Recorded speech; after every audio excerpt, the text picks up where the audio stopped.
Deku? I think he's some pro. By clouds. My head in the clouds not coming down. Chapter 13. Quirkless. Something was different about Deku. Mirio watched as Deku looked through case files with almost robotic precision, and gave a few ideas for quirk improvement to him and Sir's sidekicks. But the quiet muttering and the bright smiles he'd come to associate with Deku were nowhere to be found. He also kept looking at Mirio oddly. Sometimes it was like he was sad. At other times, it was almost as if he was angry. But then the looks were gone, and Deku would go back to being almost normal. Except quieter. Mirio couldn't figure it out. Maybe Deku had a bad dream last night? Or maybe he just didn't sleep well. Whatever it was, it had to have been big, but at the same time, how big could it have been if he hadn't even left the agency? Mirio thought for a moment. He should probably ask him or something, right? All Might was always telling him how important a smile was to being the next symbol of peace. He said that taking care of people's spirits was just as important as taking care of their bodies, so... Mirio looked at Deku for a minute before walking up to him and clapping him on the back. Hey, Deku. Why so glum? Deku jumped in surprise and looked at him nervously. Sorry, I was lost in thought. What did you say again? I was just noticing you're a bit off today, Mirio explained sheepishly. Did something happen? Deku's eyes widened slightly before he forced a wobbly smile onto his face. I just didn't get much sleep last night is all. Nightmares? Research, Deku said. Speaking of, I've got some cases I wanted to go over again. I'll see you later. Mirio watched in confusion as Deku practically ran down the hall. Well, that was weird. Izuku felt bad for avoiding Tagada, but he couldn't help it. Every time he looked at him, all he could think was that Tagada had been born with an amazing quirk that would make him a wonderful hero, and then decided that wasn't good enough and was literally given another. All while Izuku, who had been wanting to be a hero his entire life, had to deal with everyone telling him he was worthless and incapable of being a hero simply because he didn't have a quirk. He took a deep breath as he closed the door to his borrowed room. Why did Tagada get to have two quirks? In what way was that fair? Izuku thought back to that day on the rooftop, when he asked All Might if he could be a hero too. Had to quash down his anger before he screamed. All Might knew that there was a quirk that could be passed on, but still told a little boy that his dream of being a hero was absolutely impossible. Izuku didn't blame him for being reluctant to pass his quirk to a quirkless kid he just met, but did he have to give his quirk to someone who already had one? Why couldn't All Might have gone around and talked with a group of quirkless kids and picked his successor that way? He could have seen which ones had heroic potential, which ones would be grateful for the opportunity he was giving them, and which would make good use of his amazing quirk. He even had his skinny form, so no one would know that All Might was even looking for a successor. But instead, All Might had just taken one look at Tagada, who was already one of the best students at UA, and decided to make him even more powerful? It just wasn't fair. Izuku ran his hands through his hair, wincing when his fingers caught on the tangles. He knew he wasn't being fair to Tagada. With how highly Nighteye thought of him, it was entirely possible that it was Nighteye who reached out to All Might and suggested Tagada as a potential successor. It probably wasn't like Tagada asked to receive All Might's quirk. Izuku didn't know if he wished Tagada had rejected it or not. On the one hand, it would have been better to give someone quirkless that opportunity, but on the other, who could reject an offer like that from the #1 hero himself? Izuku sighed and got out his laptop. He was tired, angry, and frustrated. But all of that was drowned out by the self-pity he felt as he compared himself. The scrawny kid doomed to misery the moment he was born with 2 toe joints, to the Gada, the lucky hero with 2 amazing quirks. Could Izuku even be worth anything if he didn't have 1 quirk? Group chat. Deku. Guys, this probably seems like a random question, but would you like me better if I had a quirk? Miss Jerk. What's this about, Deku? Mr. Brave. Is Kachan giving you trouble again? Deku. No, it's just... You guys are the first people I've ever met who don't judge me because I'm quirkless, and I appreciate that, but I can't help but think if I had a quirk, wouldn't I be more useful? Wouldn't you like me better if I wasn't so useless? Miss Jerk. You are not useless, Deku. I know you've been told all your life that quirklessness and uselessness are synonymous, but they're not. You have so many useless skills that you've gained because you were smart and work hard, not because of anything you were born with. You don't need a quirk to be useful, and you don't need a quirk for us to like you. Eraserhead. I think what Jerk's trying to say is that we would like you exactly the same whether you had a quirk or not. You're the same person with or without extra toe joints. So you don't need to worry that we'd like you better if you woke up tomorrow puking rainbows. Mr. Brave. Yeah, Deku. You're our friend because of who you are, your personality and your amazing analysis. All of which would be the same even if you had a quirk, so to us at least, you'd be the same old Deku you are today. Eraserhead. So are we gonna talk about what brought this on? Deku. It's really nothing, guys. I was just thinking about how hard my life's been and how it'd be so much easier if I just had a quirk.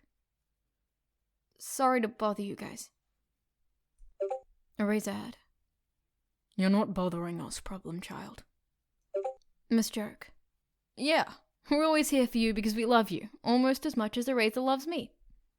Eraserhead. Jerk! Izuku stopped chuckling when he heard a knock at his door. Deku, Night-Eye's voice said. Is it alright if I come in? Izuku hurriedly wiped away his tears. Yeah. Night-Eye poked his head through the door. Anyone who didn't know him well would think that his expression was stern, but Izuku could recognize the concern hidden behind the scowl. I saw the group chat. Izuku exhaled heavily. I forgot you could see that. Night-Eye came and sat next to him on the bed. So what's wrong? You don't normally struggle with your quirklessness. For a minute, Izuku considered lying.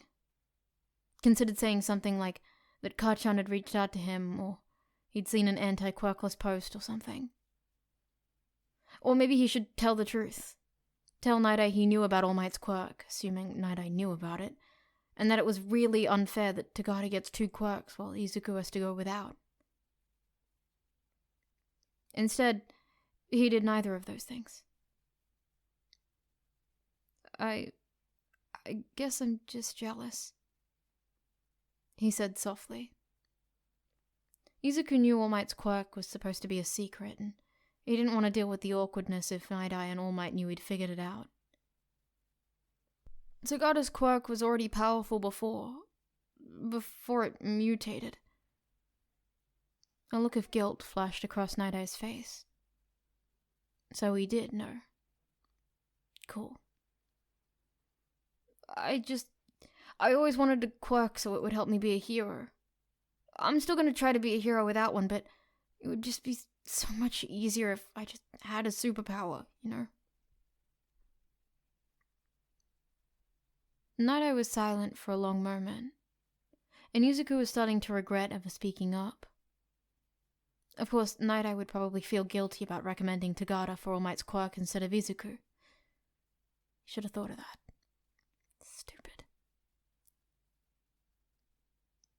What would you do? Nighteye said slowly. If you got a quirk.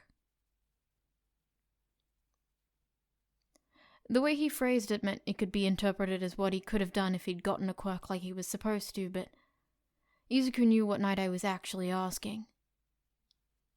Should I talk to All Might and Tagada and tell them I was wrong? Izuku shook his head slightly. It was Tagada's quirk now, and Izuku wasn't about to take that away from him, but what would Izuku have done if he'd been offered All Might's quirk before Tagada had gotten it? Izuku's mind blanked at the idea. What would he have done? A year ago, he would have jumped at that opportunity, saying yes without hesitation for all the chance to be a hero. But what if he had? If All Might had offered him a quirk of his own, he would have never reached out to the Hero Underground. He never would have become Deku the Analyst. And he definitely wouldn't be on the track to become the first quirkless hero. He would have used the quirk well, he knew that. He would have found creative ways to use it, and would have been able to save a lot of people. More than he'd probably ever save quirkless, But then, in 10 years, a little kid coming home from a devastating doctor's visit wouldn't be able to Google quirkless heroes and see someone like them with an actual license. That kid would have to go through the same hell that Izuku went through growing up, wanting to be a hero with no indication that it was even possible for someone like them. I don't think I want a quirk, Izuku said, before he had a chance to overthink the whole thing. My life hasn't been easy, but it's not any different than what other quirkless kids face. I want to be able to give hope to people like me, and prove that quirklessness doesn't mean useless. I want little kids like me to have hope given to them, rather than have to stubbornly make their own like I did. Does that make sense? Nighteye smiled and nodded, looking relieved. You're a good kid, Deku. You're gonna make an amazing hero. Izuku smiled and let out a breath. Now that that's settled, I have a few ideas on how to help Tagada improve his quirk. Chapter 14. Similarities. Izuku Midoriya had insisted on having Eraserhead, Miss Joke, Mr. Brave, and Sir Nighteye all over for dinner before the planned raid next week.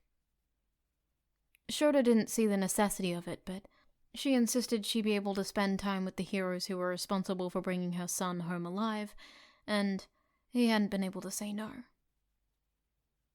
It shouldn't be too painful, right? Oh dear, Midoriya-san said, with a mischievous glint in her eye. I do believe I've forgotten the few key ingredients for the dessert. Aizawa-san, Fukakare-san, would you mind running to the store and picking them up? Never mind. Shota caught Deku smirking out of the corner of his eye and turned to glare at him, to which Deku responded by pasting an innocent look on his face, an effect that was totally ruined by the way his mouth twitched up at the corners. Traitor. Of course, Midoriya-san. We'd love to, Fukakare said gleefully. Come on, Eraser. Let's go shopping like an old married couple. The sooner we leave, the sooner we can get back, Shota said sullenly. Have fun, you two. Nakamura was trying not to laugh, but was failing miserably. Even Sasaki was smiling. Shota sighed. How is this his life? Deku gave them a list, and Shota rolled his eyes as they left. Yep, the problem kid was definitely in on it. So, Eraser. Fukakare grabbed his arm as she walked. Are you excited for your new class this year? Shota hoped no one mistook them for a couple, though he didn't think anyone would, if only because of their different fashion sense. He was wearing a black shirt and bright pink sweatpants, while she was wearing a white and blue striped romper with flowing sleeves. He thought it looked rather good on her, but he wasn't going to say that out loud. Honestly, Shota didn't know how she thought this relationship would work when they were obviously so different. A relationship with her would take him so far out of his comfort zone, it wouldn't even be funny. I don't know. He stepped around a puddle. Most of them have powerful quirks, but you know there's no guarantee of success in the hero industry. She nodded. Yeah, I've had a lot of students over the years who think being a hero will be easy just because they can shoot fire or bend metal with their minds. If that was all it took to succeed as a hero, the licensing exam would have a much higher pass rate. She sighed. I may not be as trigger-happy with expulsions as you are, Razor, but I do try to get it through my students' heads that heroism isn't just sunshine and rainbows like they've all been taught to believe. That's why I threaten expulsion on the first day, Shota said. Even when I don't end up expelling everyone, that threat stays with them. Whenever they're tempted to think they already know what the hero industry is, they'll remember the first day of hero school was nothing like they expected. Maybe it's just because we're underground heroes. Fukukato jumped over a crack in the sidewalk, and Shota rolled his eyes. But I feel like we've got a unique perspective about what heroism is, outside of fame and calling out special moves. It's dangerous and difficult, and you can't save everyone. She frowned. Sometimes I wish the students understood that. As it is, it's always a shock the first time they encounter actual danger or watch someone die in front of them. It's something they have to experience to really understand, just telling them won't cut it. Shota thought back to his friends, one of them dying on an internship before he ever had the chance to become a real hero. I didn't understand it either. At first. Fukukato brought both hands up to her mouth. Oh, Razor, I'm so sorry, I didn't mean to... He shook his head. It's okay. It's a part of what made me the hero and teacher I am today. He thought for a moment. It's difficult, because I still miss him, but it's not like it's something I can't talk about. She looked at him softly. Still, I'm sorry for bringing up bad memories. You want to hear a joke instead? He glared at her as she grinned. What do you call a fake noodle? I really don't care. An imposter! Get it, Eraser? She laughed and grabbed his arm to pull him into the store they'd finally arrived at. Shota sighed heavily, but turned away to hide the hint of a smile. Why did you even decide to do the underground route anyway?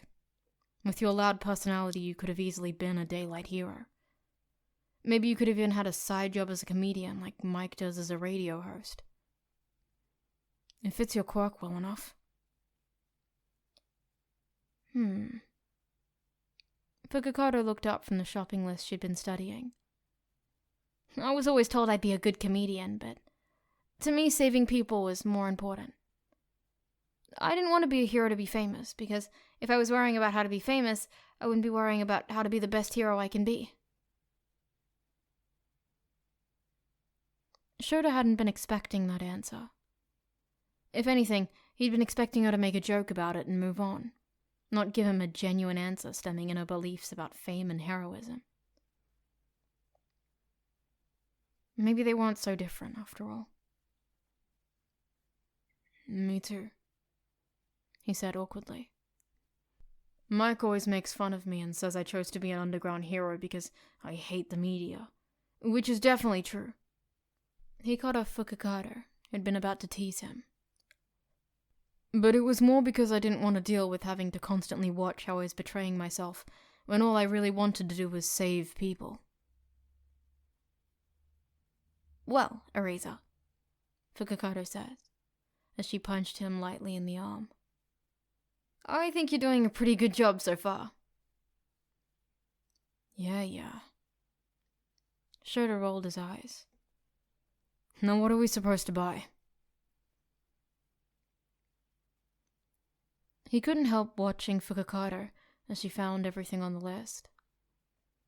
He hadn't known she was capable of taking things seriously.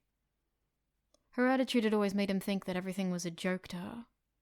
The same mindset that made him expel so many of his students, but here she was proving him wrong. She laughed, apparently, because she chose to, not because she didn't understand that people's lives were at stake every time she put on her hero costume. Shoto had known her for almost as long as he'd been a hero, but it was starting to seem like he hadn't really known her at all.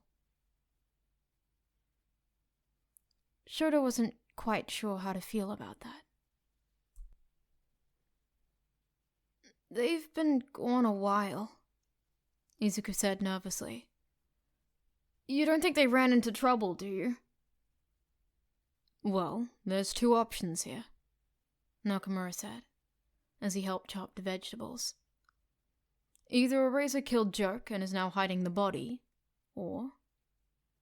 He slammed the knife down on the table, making everyone jump. She killed him.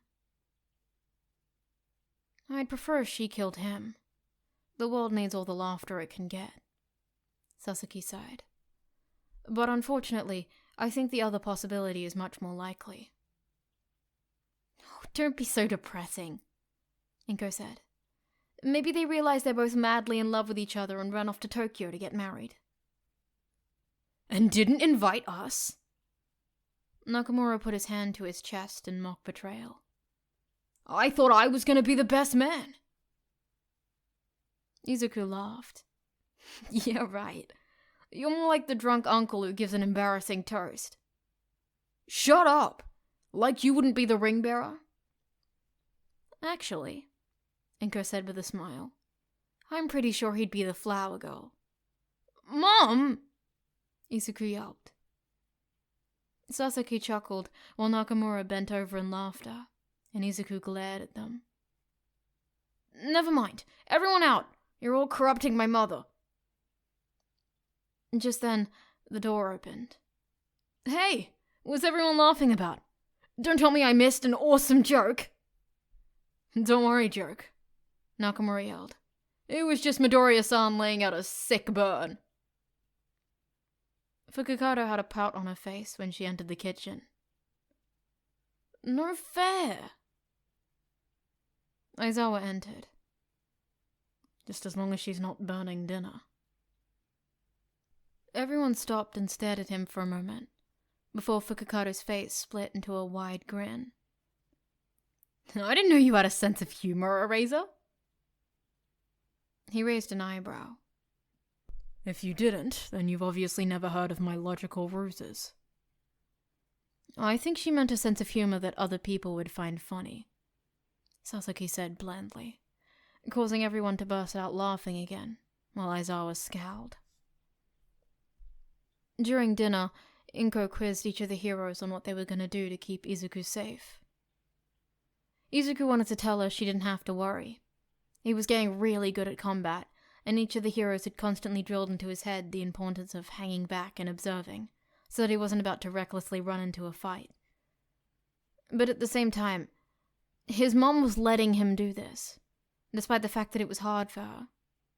So she deserved to know that he was going to be well protected. Once everyone had been stuffed to Inko's satisfaction, Izuku grabbed the duffel bag from his room. They'd decided it was easier for him to just leave with a Razorhead for his final internship, considering it was officially starting tomorrow. Inko stood by the door with tears in her eyes and scooped Izuku up into a big hug. Come home safe, okay? Her voice shook as she hugged him tighter. I love you. Izuku nodded and hugged her back as he started crying too. I'll be okay, Mom, I promise. I'll show those villains who's boss without doing anything stupid, okay? Inko sniffed and looked at her son proudly. I'm glad you found what makes you happy, Izuku. She then turned to Aizawa. I'm trusting you to bring him home safe. Aizawa nodded solemnly. I care about your son. I would never let anything happen to him, not if I can help it. Aizawa's eyes widened as Inko launched forward and wrapped her arms around his waist. He looked helplessly at the other heroes, who were watching in amusement as he struggled to know what to do with his hands. Eventually, he settled on lightly patting Inko on the back. Okay, we should probably get going. Inko pulled back with a shaky smile. Good luck. Izuku followed his friends out the door with a smile. He was finally going to be a hero.